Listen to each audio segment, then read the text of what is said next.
Bonjour à tous, c'est Taton, on se retrouve pour une nouvelle analyse de BOP consacrée aux 24 heures du Mans. Et comme promis, avec la journée test qui a eu lieu dimanche dernier et avec les premiers essais libres et la qualification aujourd'hui, eh bien on va profiter des données de la journée test pour analyser un peu plus en détail les forces en présence avec cette nouvelle BOP en vigueur pour les 24 heures du Mans dans la catégorie Hypercar. Mais avant de passer à cette partie analyse, je tenais tout d'abord à vous dire que si ce type de contenu vous intéresse, n'hésitez pas à liker la vidéo et à vous abonner à la chaîne, puisque je vais produire le même type de contenu pour toutes les autres manches du championnat du monde d'endurance d'ici la fin de la saison 2023. On commence donc tout de suite avec la vitesse de pointe, et comme attendu, Ferrari et Toyota sont assez bien, tout simplement. C'était attendu à ce niveau-là que ils aient une bonne vitesse de pointe, au vu de ce qu'on avait pu constater, notamment à Spa.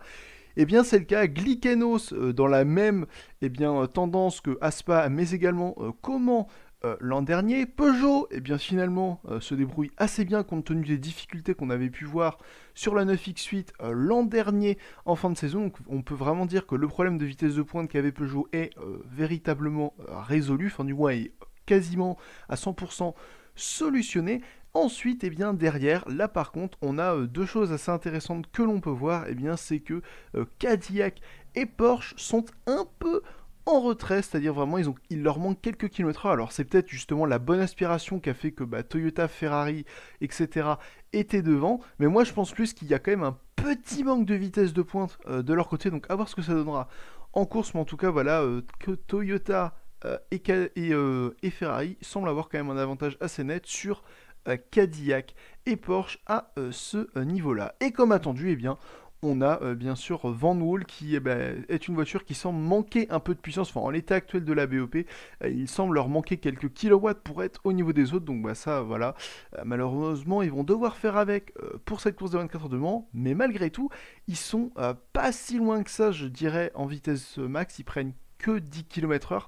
Ça reste correct, à voir après ce que ça donnera bien sûr en conditions de course, puisque le seul problème qu'il risque d'avoir, c'est finalement le même problème et les mêmes conséquences qu'a eu l'Alpine l'an dernier, c'est-à-dire ce petit manque de vitesse de pointe, risque de les handicaper dans le dépassement du trafic, notamment des LMP2, et donc ça risque justement de les ralentir dans les temps, dans leur temps autour lorsqu'ils feront face à du trafic. Mais pour revenir du coup sur les données de 2022, on peut voir que Toyota a fait déjà finalement la même vitesse de pointe qu'elle avait fait en course l'an dernier, donc je pense que Toyota pourra avoir quelques, peut-être 1 ou 2 km/h en plus, notamment grâce aux 10 chevaux qu'elle a en plus, qui vont avec les 10 kg en plus, comparé à l'an dernier. Et pour Glickenos, c'est bien là aussi pareil, vu qu'on est sur exactement la même voiture que l'an dernier et la même BOP, ils ont une petite marge, voilà, s'ils trouvent la bonne aspiration, pour aller taper les 340 km/h. Voilà donc tout ce que l'on pouvait dire pour la vitesse de pointe. Finalement, on n'a pas de grosses surprises à ce niveau-là. Mais par contre, comme vous allez le voir, c'est au niveau des meilleurs secteurs que là, on a des choses assez intéressantes qui ressortent. Tout d'abord, on peut constater que dans le secteur 1, Porsche semble très à son aise. Alors c'est quelque chose d'assez intéressant, puisque ce qu'on retrouve dans le secteur 1, finalement, on ne le retrouve pas dans le secteur 3. Vous allez comprendre pourquoi est-ce que je vous dis ça après, mais vraiment, la Porsche semble très bien apprécier ce secteur 1, donc ils sont des virages, je dirais, plutôt à moyenne vitesse, en tout cas dans la deuxième partie. Donc voilà, assez intéressant de voir que la Porsche semble aimer ce type de virage, parce que c'est vraiment c'est un quadruplé Porsche hein, pour le premier secteur, donc c'est quand même quelque chose d'assez intéressant à noter. Ensuite, on a à la 5e place et à la 6e place une Ferrari, après Glickenos qui est 7e. Donc ça c'est pour le secteur 1. Ensuite le secteur 2, assez logiquement, ça va aux voitures qui sont quand même assez rapides en ligne droite. Enfin, on a notamment aux premières positions les deux Ferrari. Et ensuite après le secteur 3, lui là il va à Ferrari, mais on peut voir que Porsche est pas trop loin.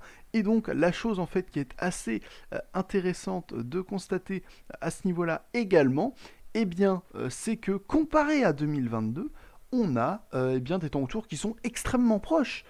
Finalement, alors qu'on est coprologue, oui, la journée test c'est comme le prologue, et donc, ça veut dire une chose, c'est qu'on peut s'attendre à ce que les temps autour qui a été fait en 2022 soient battus en course. Donc à voir à quel point est-ce qu'ils seront battus, mais je pense qu'ils seront battus d'au moins 5 dixièmes, voire peut-être d'une seconde, à voir dans les faits qu'est-ce que ça va donner en piste. Mais voilà, la tendance semble être quand même que cette année, les hypercars soient un peu plus rapides que l'an dernier. L'autre chose qu'on peut également remarquer justement avec les données de l'an dernier, c'est que Glykenos semble malheureusement être au maximum de son potentiel. Et ça, c'est fort dommage, puisqu'en effet, si on regarde les secteurs, Glykenos sont déjà finalement dans les valeurs maximum, les meilleurs temps qu'ils avaient réussi à faire l'an dernier, donc il y aura quelques dixièmes d'amélioration, mais pas grand chose. Et donc ça, malheureusement, c'est quelque chose qui est un petit peu triste, parce que ça veut dire que Glykenos, du coup, il devrait être condamné malheureusement, un peu au fond de tableau à cause de ça. Mais sinon, au niveau des temps autour idéaux, on peut voir que Ferrari, si on regarde ça, sont devant. Porsche se place pas trop mal et Toyota est un peu en retrait, même si ils ne sont que 8 dixièmes derrière le meilleur tour idéal de la Ferrari. On peut voir ensuite que Peugeot se place pas si mal que ça. Et après, derrière, on a Cadillac, etc. Mais après, là, c'est vraiment en fonction des programmes. Donc là, c'est vraiment extrapolé. Donc en tout cas de mon avis, il ne faut pas trop prendre en considération ces données-là. Par contre, en parlant justement tout à l'heure du fait que Porsche n'était pas si à l'aise que ça dans les virages Porsche, voilà pourquoi. En fait, je vous explique, ça c'est un petit truc extrêmement intéressant que nous propose Alcalmel, qui est en fait tout simplement en quelque sorte des mini-secteurs sur des endroits choisis du circuit. Donc on a le virage 6, le virage 7, ces deux virages-là, en fait, c'est les S de la force. Ensuite, on a le virage Porsche, enfin les virages Porsche de l'entrée à la sortie, les virages Ford, et enfin la combinaison du virage 6 et du virage 7. Et qu'est-ce qui ressort? C'est que tout d'abord, si on regarde pour le virage 6, donc le premier virage des S de la Chapelle, là, Van Wall semble être extrêmement à l'aise dans ce virage-là, je sais pas pourquoi, mais clairement, la Van Wall semble énormément apprécier ce virage-là, donc voilà, ça semble être le point fort sur le circuit de la voiture. Sinon, d'un point de vue global, l'autre chose extrêmement intéressante que l'on peut constater, c'est que dans les virages Porsche, mais également dans les virages Ford, les LMP2 sont plus rapides globalement que les hypercars. C'était attendu, les LMP2 qui, malgré leur augmentation en poids, ont malgré tout une performance supérieure aux hypercars. Donc ça se confirme, et malgré la réduction encore de puissance cette année, c'est encore la même chose. Et donc ça donne que dans les virages extrêmement rapides que sont donc les virages Porsche, mais également des virages qui sont quand même un peu plus lents, les virages Ford, les LMP2 sont devant. Et sinon, dans la hiérarchie épique hypercar, on peut constater, comme je vous le disais, que Porsche n'est pas si à la fête que ça dans les virages Porsche, alors que on peut voir à l'inverse que c'est Cadillac qui semble plutôt assez en forme dans cette portion-là, à voir si ça se confirme en course. Ferrari semble également très bien, Toyota également semble être pas mal placé. Et pour les virages Ford, on peut voir que là, la première hypercar, là aussi, il s'agit de Ferrari. Donc là, on a quand même une hiérarchie globale sur l'intégralité du tour. On passe maintenant au rythme de course qu'on pourrait qualifier de simulé. Donc je reprends les simulations qui ont été faites à partir maintenant des données de la journée test. Et donc on peut voir quelques changements, notamment en fait, au niveau du rythme de course attendu. Après, le rythme de qualification, c'est vraiment mettre entre guillemets, on verra dans les faits ce qui va se passer, parce que ça c'est vraiment théorique. Donc peut-être que les temps autour, je pense en tout cas que les temps autour devraient être quand même plus lents que ça. Par contre, pour le rythme de course, c'est extrêmement intéressant, parce que là, vu que cette journée test, c'était du roulage, surtout pour le rythme de course, on a quand même des choses qui changent.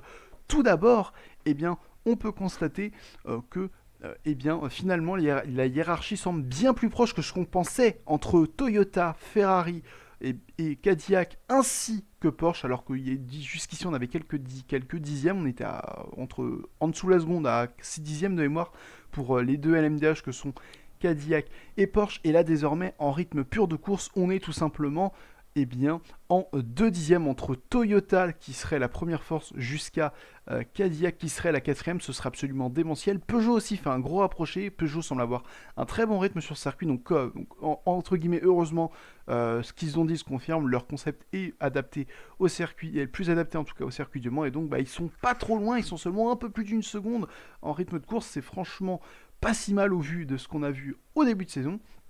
Là aussi, on a une autre grosse surprise, c'est Van Wall qui semble avoir un potentiel extrêmement intéressant en rythme de course. Alors après, à voir s'ils vont réussir à le convertir et si la fiabilité va tenir. Mais en tout cas, Van Wall semble avoir un potentiel extrêmement intéressant, ce qui devrait leur permettre de pouvoir batailler avec Glykenos. Et justement, pour Glykenos, malheureusement, leur potentiel semble déjà stagner. À voir ce qui va se passer dans les faits pour eux, mais je pense qu'ils vont malheureusement, dans un premier temps, pour la première partie de course, devoir batailler avec Van Wall, qui aura le désavantage de la vitesse de pointe comparé à eux, et ensuite, pour le reste de la course, compter sur leur fiabilité pour remonter petit à petit, puisqu'on sait que là, Glykenos est quand même une voiture extrêmement fiable, à part bien sûr son problème aux 6 heures de Monza l'an dernier, alors qu'elle était en tête. Voilà tout ce que l'on pouvait dire pour c'est les données que l'on a à partir de la journée de test. Donc on a quand même des enseignements assez intéressants à voir dans les faits ce qui va se passer dans le reste de cette semaine. Moi en tout cas j'espère que vous avez apprécié cette analyse de BOP donc avec ces nouvelles données. Il n'y aura pas d'autres vidéos, enfin il ne devrait pas y avoir d'autres vidéos à ce sujet avant les 24 heures du Mans, puisque à partir d'aujourd'hui je vais être sur place sur le circuit des 24 heures du Mans pour vivre l'édition du centenaire. Mais il se pourrait quand même néanmoins que d'ici samedi, si on a des choses assez intéressantes qui transparaissent, des essais libres ou encore des qualifications, que je fasse pourquoi pas un post éventuellement dans l'onglet communauté de ma chaîne pour un petit peu détailler les tendances qui évoluent à ce niveau-là. Sur ce, bon 24 heures du Mans à tous, salut!